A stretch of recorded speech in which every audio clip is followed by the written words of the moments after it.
Bom, pessoal, hoje o papo vai ser com o recém-aclamado presidente do Conselho Deliberativo do CSA, Cristiano Beltrão. Cristiano, obrigado por receber aqui a gente o Cada Minuto. Prazer conversar com você nesse momento de retomada que é importante não só para o futebol alagoano, mas também para o CSA, esse recomeço, né? Cara, eu queria saber, assim, primeiro, qual o teu sentimento, assim, pessoal, né? Porque até outro dia você estava nas arquibancadas acompanhando o CSA e agora, na última segunda-feira, não é isso? Você foi aclamado agora presidente do Conselho Deliberativo do clube.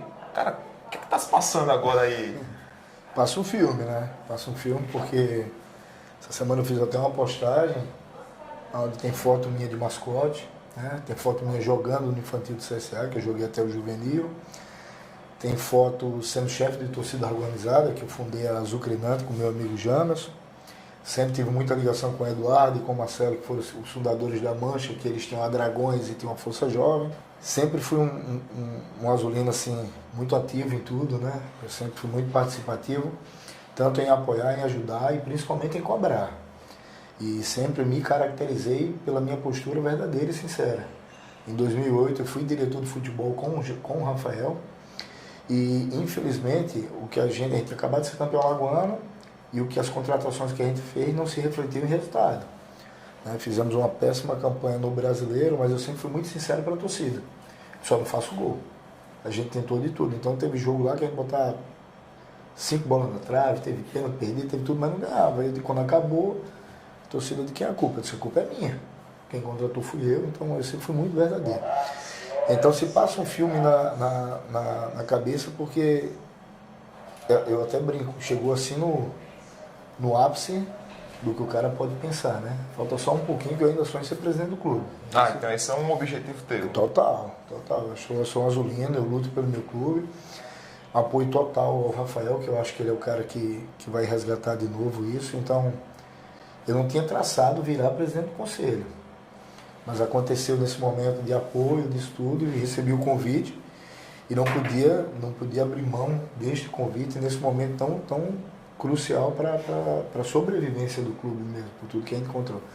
Então, como desejo pessoal, como satisfação pessoal, ela é incrível, né? Eu chorei, eu me emocionei, eu passei o dia todo, mesmo sabendo que não tinha mais chapa, mas poderia aparecer, eu fiquei nervoso, eu me arrepiei. O que eu passei no último ano por ter apoiado a chapa contra ao ex-presidente. Então, passei lance de perseguição, isso tudo. E o mundo dá muitas voltas, né? Deus capricha nas voltas dele. Uma cobrança, né? Muito grande. O sarrafo sobe bastante. Muito. A gente sabe. A gente já estava lidando com essa relação na função de secretário-geral, auxiliando muito a Miriam, que foi uma guerreira de todo esse processo que a gente passou, né? Então eu já estava conciliando muito. Óbvio que tem diversas opiniões no conselho, né? Agora, nessa minha posição, eu vou tentar juntar todo mundo, porque é a função do presidente. Não adianta você se apagou muito caro com essa relação de ter situação e oposição. Não que você vai ser situação de tudo. Vai ter coisa que você vai ser contra a executiva. Mas é sabendo ser contra a executiva e não contra o executivo que está ali, né? Eu acho que isso que aconteceu com o CSA, principalmente a derrocada de cair para a terceira divisão, que isso foi o mínimo, né? Mas tudo que a gente encontrou foi muito fruto disso. Da rivalidade, ou do egoísmo, ou da vaidade, de não saber lidar com um cara que era o maior presidente da história, que é o Rafael. Isso não tem a dúvida. Então o cara ajudou a eleger e tudo, se depois se separou e se criou grupos, que o CSA foi quem pagou com isso. Mas a gente tenta resolver do jeito mais legal possível, que não afete o clube em nada. Sobre essa questão de como administrar o clube, a gente ouve muito, né? A torcida ouve muito falar, né? Na figura do presidente do Conselho Deliberativo. Mas eu queria que você explicasse, porque eu acredito que tenha muito torcedor que ainda carece dessa explicação. O que de fato é o Conselho e como é que funciona na prática, ali a rotina, para gerenciar melhor eu até falo que assim, o Conselho do CSA ele é o pulmão do clube. Ele vai oxigenar ou vai tirar o oxigênio do clube, né? Se você amarra o executivo de tal forma que você limite as ações dele, você pode prejudicar. Ao mesmo tempo, você não pode fechar os olhos e abrir mão de tudo, que pode prejudicar também, que foi o que aconteceu. Então o conselho ele tem a obrigatoriedade de participar das decisões do clube, autorizar tudo aquilo, a gente combinou com a executiva já, que todos aqueles desejos que a executiva tiver, ela vai ser pautada no conselho, e a gente acredita que não vai ter nenhuma dificuldade não, principalmente nesse ano, que é um ano muito decisivo. Então o conselheiro ele tem a obrigatoriedade de participar, de aprovar contas, de aprovar pleitos, né? De vetar pleitos. Né? Então, pra você ter ideia, até a antecipação de receitos tem que passar pela aprovação do conselho. O ex-presidente, uma das causas que a gente pediu, até ia pedir o impeachment dele antes dele renunciar, foi isso, um empréstimo que ele adquiriu em nome do clube, sem autorização nenhuma do conselho. Então ele não pode se omitir de nada, ele não pode ser omisso, ele tem que ser participativo e tem que ser responsável. Essa é a função de cada conselheiro. Nesse primeiro momento, o que é que o torcedor já pode esperar? O que é que vocês assim já podem falar com relação a mudanças, com relação a arrumar a casa, já agora assim num curto prazo para 2023? A gente já teve reuniões do conselho e já vamos marcar uma próxima agora. E dentro dessas reuniões do conselho já foi aprovada a autorização do empréstimo, né, para a gente terminar essa primeira fase do CTE. A gente teve uma reunião semana passada com a Liga Forte, onde participou o CSA, CRB e outros mais 24 clubes, onde o CSA é um dos fundadores e participante dessa liga, e se faz necessário que tenha aprovação total do Conselho Deliberativo, dando poderes para o Executivo representar o clube. Então isso já recebi a documentação, já vou colocar em pauta para a próxima reunião a gente aprovar no Conselho. Tem várias ações que o Conselho vai ter que desempenhar esse ano, porque o nosso grande sonho, que é o CT, ele vai ser concluído. A primeira etapa, acho que acredito até abril, no mais tardar em maio, vai estar pronta. E a gente vai precisar de muito apoio do Conselho, do sócio torcedor, do torcedor, porque falta muito dinheiro para concluir. Né? E a gente sabe que a torcida do CSA é uma torcida apaixonada, e tem muitos conselheiros também que têm uma condição financeira boa, que são apaixonados, e que a gente vai bater na porta assim, que eu acho que chegou a hora de todos darem as mãos, mais do que já damos, que o momento do CSA é de reconstrução. Não adianta esconder para a torcida. Mas nada para o CSA foi fácil. O CSA sempre foi um time que sempre sofria demais com tudo, é um time do povão, o povão sempre sofre, mas o povão luta, né? O povão é vencedor, e o CSA, ele não nega suas origens, né? Ele é do Sururu, ele é da Lagoa, ele é do Mangue, ele é do Caranguejo, ele é do povo. Então a gente vai lutar sempre para tentar reerguer, e acredito que esse ano vai ser o ano da virada mesmo. É o momento de deixar as diferenças pessoais de lado em busca de algo maior, né? Claro. Isso já foi falado na última reunião. Eu, particularmente, tinha diferença com alguns, e lá deixei bem claro que essas diferenças a gente separa do CSA. Eu não quero que ninguém seja meu amigo, mas todo mundo tem que amar o clube. Nada vai ser por imposição, né? E eu acho que o conselho é isso. Ano passado a gente sofreu demais com a questão de não ter reunião. Né? Por diversas vezes, eu até na minha rede social, eu cansei de falar. Então eu canso de dizer que eu sempre fui muito sincero, sempre botei minha cara para bater. Então eu cobrava, eu denunciava, eu alertava, mas nós não tivemos reunião. Então assim, não sei se a executiva ela sabia que tinha alguma coisa que o que eu estava fuçando era verdade e acabava de um jeito ou do outro segurando. A gente não vai permitir isso. Não vai permitir isso, e isso já foi dito ao presidente da executiva, e ele quer pautar absolutamente tudo, para ficar tudo dentro da legalidade. Assim você ganha a confiança do torcedor, a confiança do conselho e a confiança de todos. Aí você consegue buscar todas as alternativas viáveis para o clube. Agora sim, falando mais de futebol, a busca por um novo treinador, né? É algo que muito torcedor, seja na arquibancada, seja nas ruas, redes sociais, é um assunto que está fervendo. Como é que está esse assunto internamente? Como é que está essa... Não está nem internamente, já está externamente mesmo, que não é segredo para ninguém. Não é fácil. Quando você está na terceira divisão, você buscar treinador, atleta, ainda mais na situação que o CSA começou. Começou depois de todo mundo.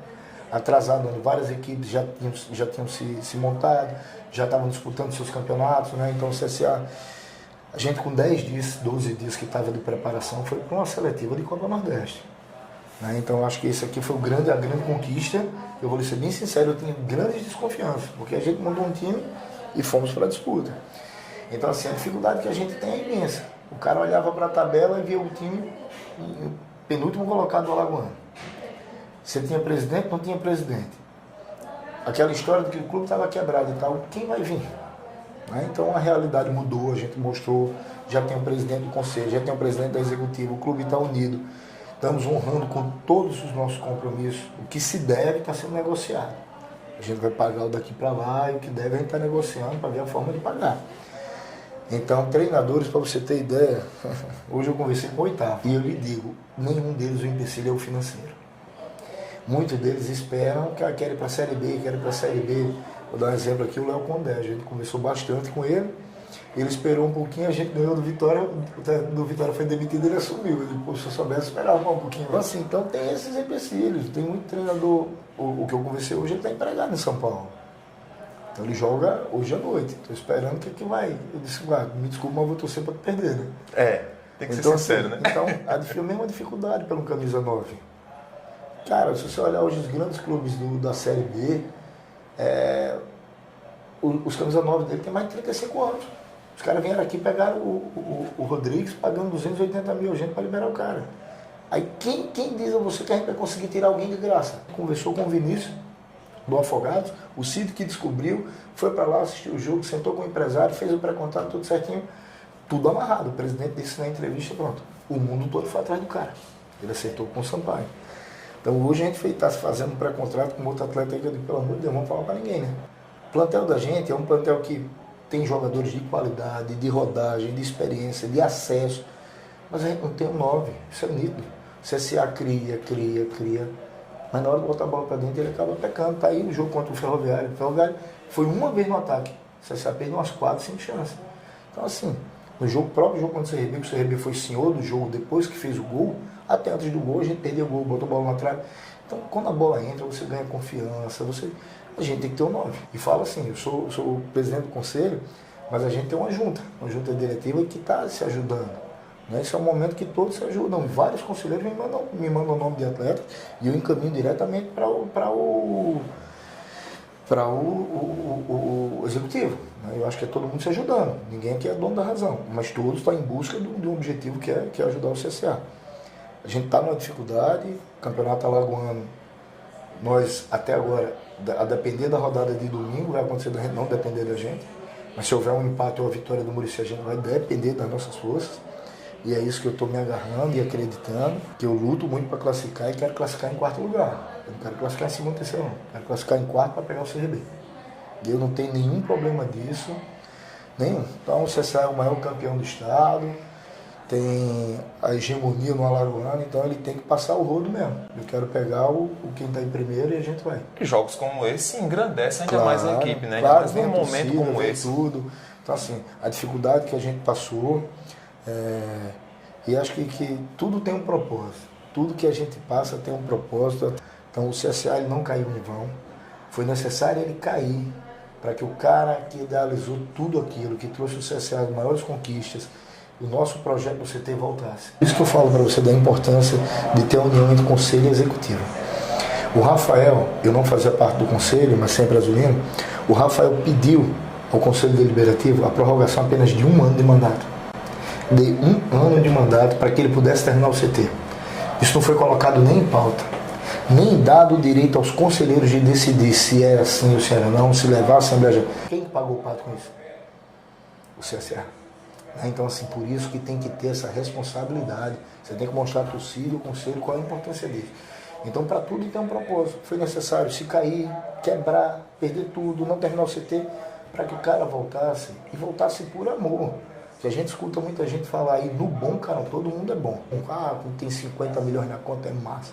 Quebrado, devendo, sem dinheiro para terminar o CT, o cara voltar, você tem que tirar o chapéu. Você tem que tirar o chapéu e apoiar sim. Apoiar e acreditar que foi por esse propósito. Tudo que aconteceu acabou vindo para o melhor presidente da história mesmo. E a gente tem que trabalhar para que permaneça. Assim que a gente volte, não a Série B, mas sim a Série A. Você falou do CT, né? Esse novo CT que vai ser construído. Antes, um sonho, depois um objetivo e agora uma realidade que está prestes a acontecer. Eu queria que você falasse a importância de ter esse novo centro de treinamento, não só na questão esportiva, mas até pensando fora das quatro linhas. Na verdade, esse CT eu convido todo mundo, tá? O sócio-torcedor, o torcedor e a imprensa, para ir lá. Ele é uma realidade mesmo. Vários investidores vieram semana passada conversar com a gente e eu tive o prazer de levar alguns lá. Eles ficaram encantados. Isso aqui é uma conversa de torcedor, sem sombra de dúvida, o CSA está no top 5 dos maiores CTs e melhores CTs do Brasil. Posso até dizer que da América Latina. É uma coisa assim surreal. O que está sendo feito e a retomada que se deu é fantástico. Então você vai ter uma qualidade ali para o atleta, você vai ganhar a chancela de clube formador. Então assim, o moleque bom, que aqui tem muito no Nordeste, principalmente na nossa CT, quando ele vier aquilo ali, ele vai querer, pai, eu quero ali, eu quero jogar ali. Não CT que o que o CSA, a CRB, a ASA fizeram esse ano que foram pro Retrô, não, vamos fazer aqui. Né? Pagando bem que mal tem. É verdade. Não é verdade? Então que venha do Brasil todo. Né? Isso você não tem dúvida disso. Que a gente vai receber aqui Flamengo, São Paulo, Corinthians, Palmeiras, Cruzeiro, e sim vai. Os caras vão querer fazer uma pré-temporada numa cidade maravilhosa e no CT de primeiro mundo. Então a gente espera que a segunda etapa e a conclusão total dele até o final do ano esteja pronta para que a gente possa se orgulhar mais ainda. O CSA sempre foi um clube revelador, né? Mas hoje é difícil. Hoje o cara fala para mim, a base é investimento. Não, hoje não é investimento, não. Hoje é despesa. Porque eu pegar um menino para jogar, onde você não tem uma concentração para o moleque, você não tem um nutricionista, você não tem um fisiologista, você não tem a parte da ortodontia. Então não é investimento. Não é verdade? Então é despesa. Você só tem a despesa de pegar, botar, pagar o treinador para pegar. Então vamos estruturar, organizar e poder sim revelar. E eu bem lembro aqui, 96, 97, 99, você foi tetracampeão agora. Tetracampeão agora, se você puxar aí, com a base da casa. Muitos desses jogaram comigo. Então assim, por que não de novo? Por que não? Porque CSA, ele sempre foi formador. Os maiores jogadores da história do CSA saíram da base. Carlinhos Marechal, Café, Zezinho, Ivan, Lino, Peu, Dentinho. Rapaz, a gente vai ficar aqui até amanhã falando aqui, Jorge Siri, e assim vai. Então, foram dali que saíram. Você falou da possibilidade de, com esse novo CT, receber clubes da Série A, né? Você citou São Paulo, Flamengo, enfim. Você não tem a dúvida que pode vir clubes até de fora do Brasil. A importância dessa integração, né, entre os clubes em relação a essa nova liga do futebol, né, que foi até um tópico que você falou anteriormente, com relação ao CSA. O que é que você vê assim, de tão importante? Né? Porque assim, quando começou a se discutir, o CSA ainda estava na segunda divisão e acabou que houve o rebaixamento. Mas assim, como um clube que foi um dos fundadores, o que isso impacta diretamente no clube e a nível também nacional? A Liga Forte ela tem 26 equipes hoje. Dessas 26, 5 são da Série C. CSA, Náutico, Brusque, Figueirense e Operário, se eu não me engano. Mais 3 equipes estão por vir ou querem vir, que são Remo e Paysandu, assim no ano passado, e outro Botafogo de Ribeirão Preto. O que é que acontece? Hoje a Série C ela não disponibiliza nenhum real para os seus participantes. A Série B está tendo dificuldade. A gente vê aí que o CRB está falando e tem séria dificuldade que não sabe nem quem vai transmitir, nem a verba que vai se receber. Então hoje se gira em torno do que eles estão ajustando e acertando para a Série C, de uma destinação de 2% que será arrecadado pelos clubes de A e B. 2% apenas. Mas isso gira em torno de 60 milhões. Né? O que eu pleiteei lá juntamente com a Miriam foi que, acontecendo isso, que esses cinco clubes fundadores recebessem algo a mais. Vou te dar um exemplo. Ao invés de 3 milhões, esses 5 recebessem 4 milhões e meio, daria 22 milhões e meio, se eu não me engano. E aí você repartiu o restante para os outros 15, que daria 2 milhões e meio. Então, eu acho que não vai ter dificuldade nenhuma, nem da aprovação disso no Conselho, porque hoje você não tem nada. Você ter algo já é. E acho que também não vai ter dificuldade da gente ter um bônus a mais por ser fundador. Agora, isso é um processo trabalhoso. Todos os clubes eles têm que encaminhar isso para os seus conselhos, aprovar em assembleia, dando poderes, e aí segue todo o trâmite do processo. Se tudo transcorrer dentro do prazo legal e dos conformes, até 120, 90 para 150 dias, isso está tudo certo e já está com a verba. Pra você ter ideia da diferença, a previsão é que os times da Série B recebam 40 milhões. Então, assim, é surreal, né? Eu até brinquei, disse, vamos esperar isso um pouquinho para ver se é no ano que vem. É porque é complicado, é muito dinheiro, né? É muito dinheiro, mas para um aporte desse, acho que a gente tem que se agarrar em tudo, é passar de fase agora na Copa do Brasil, é tentar passar de fase na Copa do Nordeste, é tentar ser campeão alagoano, tem premiação, então, até porque quando você vai tendo essas conquistas, você volta de novo ao sócio torcedor, chegar num patamar que chegamos a mais de 10 mil sócios. E se você botar isso, é sem dúvida o maior patrocinador do clube. Isso, com certeza. Essas cotas de participação nessas competições a nível nacional, né? Não tem como fugir do assunto, porque, primeiro, são basicamente duas perguntas em uma. O torcedor está sempre cobrando um time competitivo, né? Tem esse lado passional, que ele entende que o clube está em dívida com várias pendências assim, mas... Ele não entende. Né? A paixão fala maior. Mas assim, quando chega na hora que o jogo começa, fica tudo de lado. Como é que entrega, dentro desse atual cenário financeiro, um time competitivo que possa atender às expectativas do torcedor e também a importância dessa premiação para um clube que está precisando de fundos para se manter no cenário? A gente entende a paixão do torcedor, mas assim, é muito difícil. Ele não consegue separar. Não consegue porque tem a gozação do cara da esquina. Eu saio de casa e falo, meu cachorro se chama Didira, tá? Eu gosto um pouquinho de CSA. Então eu saio com o Didira para passear, o vizinho do prédio, do outro prédio, ele é azulino. Eu falo, Tião, rapaz, e aí? Então a cobrança ela é todo dia, todo o cara não quer saber, sabe? Mas sabe quem contratou? E contratou tem que dar certo, né? Então, mas tem a dificuldade, eu vou dar 2 exemplos aqui. Nós fechamos com um zagueiro de noite por 30 mil reais. O CRB levou o cara por 60 no outro dia de manhã. Tá entendendo? Como é que você vai competir com uma Série B? Tem um atleta atacante da Série C e que a gente conversou com ele. Ele ganha 20 mil. Ele pediu 80 e o clube para liberar pediu 150. Então não é fácil. Todos os nomes que o torcedor manda, você não tem a dúvida que a gente vai buscar, a gente vai olhar, mas não é fácil de tirar, cara. Então assim, a gente está dentro, sabemos. Nós sabemos e o presidente já deu essa condição. Para o brasileiro, a gente vai contratar entre 6 a 8 ou 9 atletas, que é o objetivo nosso, é subir. Nós temos o objetivo de ser campeão alagoano. O CSA não tem outra alternativa a não ser essa, nós chegar nas finais, é ser campeão alagoano e você passar de fase da Copa do Brasil, que isso tudo vai dando condição financeira de você ir contratar.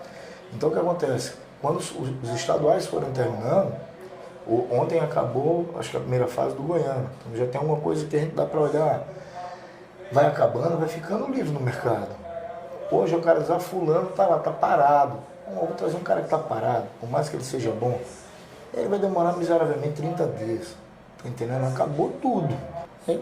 Já erramos esse ano, a gente já sabe que já errou, já teve apostas e realidades que a gente imaginava numa situação que não deu certo. Então isso já é custo. A gente tem que minimizar os erros o máximo possível. Sabemos que precisamos de um técnico. O Bebeto está fazendo um trabalho de recuperação assim extraordinário, mas tem a questão da licença que ele não tem e tem a questão que não dá para se pular etapas.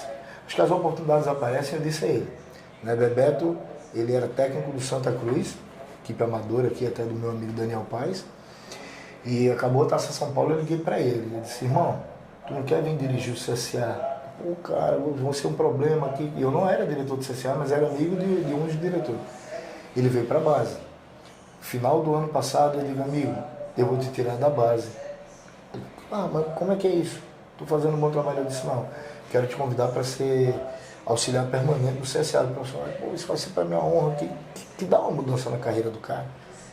E quando o Roberto, que é um grande profissional, a gente teve que demiti-lo, futebol é assim, o resultado não vem, eu virei para ele e disse, amigo, agora o problema é seu, resolve. Né? E ele é um cara que está fazendo um grande trabalho, tem uma gestão de grupo muito boa, você vê a diferença tática da equipe em campo, você consegue entender uma formação de jogo. Eu vi até uma postagem do gol que a gente fez contra o Ferroviário, uma triangulação, o cara saindo na cara do gol, então isso é trabalho, né?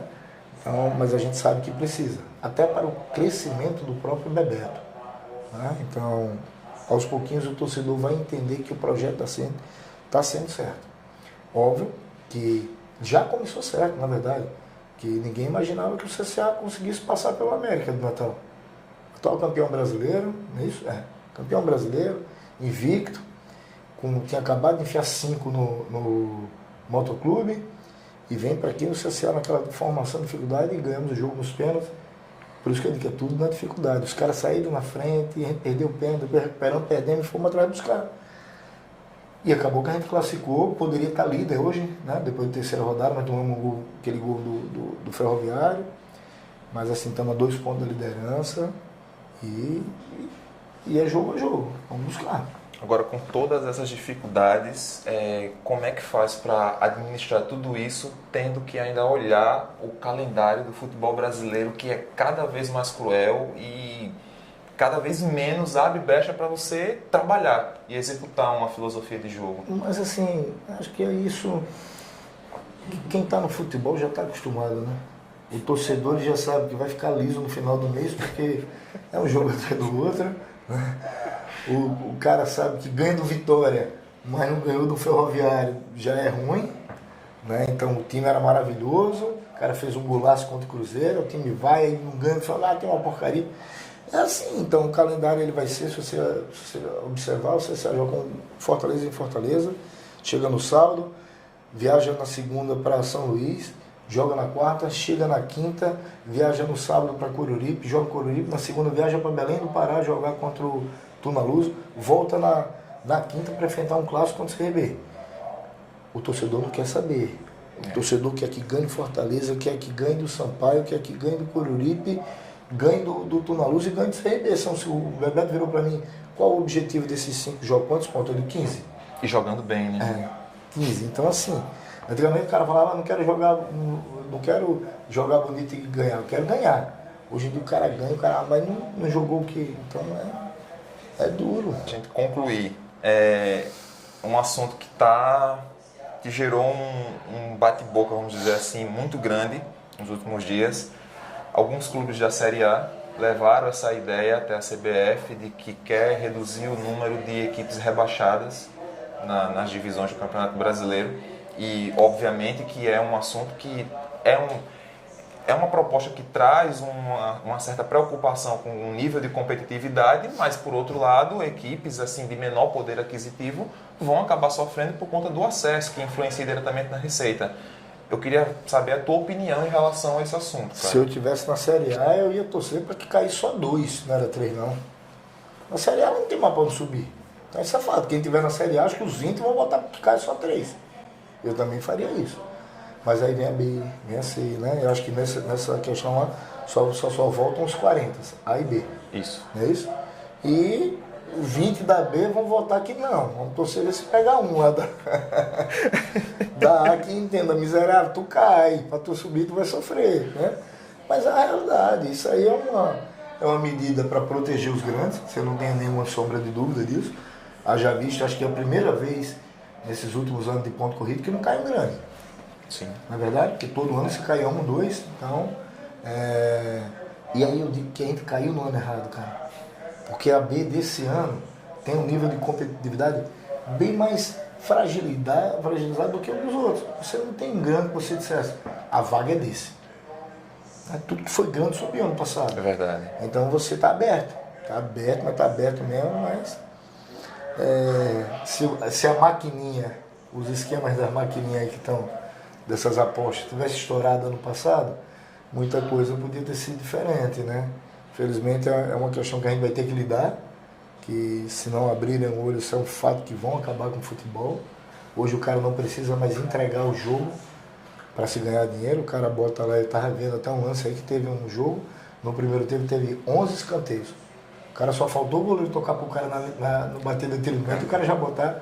Assim, não precisa mais fazer o gol. Então, os caras apostam nisso e precisa. Quero até parabenizar a Federação Alagoana, que ela criou um núcleo com o Coronel Gouveia, se eu não me engano. Se eu não me engano é o Coronel Gouveia, para não falar besteira. E aí ele vai estar fiscalizando tudo isso. Para evitar, tem que ser assim. Tem que ser assim, você pega às vezes uma equipe que os salários não são tão grandes, você vai virar. Teve até um caso com um atleta, acho que do Sub-20 em São Paulo, alagoano, né? Que o cara ligou para ele oferecendo R$3.000. Foi na Copa São Paulo. Foi, para fazer escanteio. Você tá entendendo? Então você imagina um moleque desse que ganha um salário mínimo, você fala, cara, ó, uma partida você vai ganhar 3 pontos. Você vai mexer, pô. O ser humano é complicado, você vai na necessidade, e os caras só vão naquele que está passando mais dificuldade. Então, aí o cara joga num time, onde o time não está pagando em dia, tem a dificuldade, tem um filho, tem isso. Não é certo, mas... Então hoje para entregar era complicado, mas hoje o cara precisa entregar, o cara bota pro lateral, o cara faz a aposta, vai ter tantos laterais com isso, vai ter tantos canteiros, vai ter tanto cartão amarelo. Então, quantos cartões a gente já viu, rapaz, o que o cara foi fazer ali, o juiz já acabou e o cara vai lá e faz questão. Por quê? Ali tem coisa, mas assim, se tivesse sido descoberto antes, vai ver que você saberia ter ficado. Né?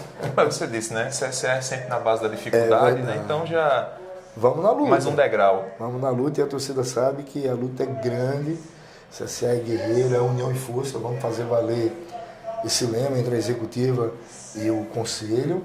E eu tenho certeza absoluta que no final do ano, naquelas reprises aí que vocês fazem, você vai dizer, pô, ele falou que ia ser campeão alagoano, que ia subir, a gente aconteceu. E o CT que é lindo, que eu espero que vocês tenham a oportunidade de ir lá conhecer. Eu quero ver se faço um bate-bola lá, pra gente ver quem é os pereba da imprensa, os bonzinhos, para bater lá no Society, na grama sintética, vocês conhecerem um pouco do que é o CT e poder divulgar. Eu me arrisco ali de segundo volante e vou dar trabalho para a galera. Bom, e olha que eu estou precisando lá.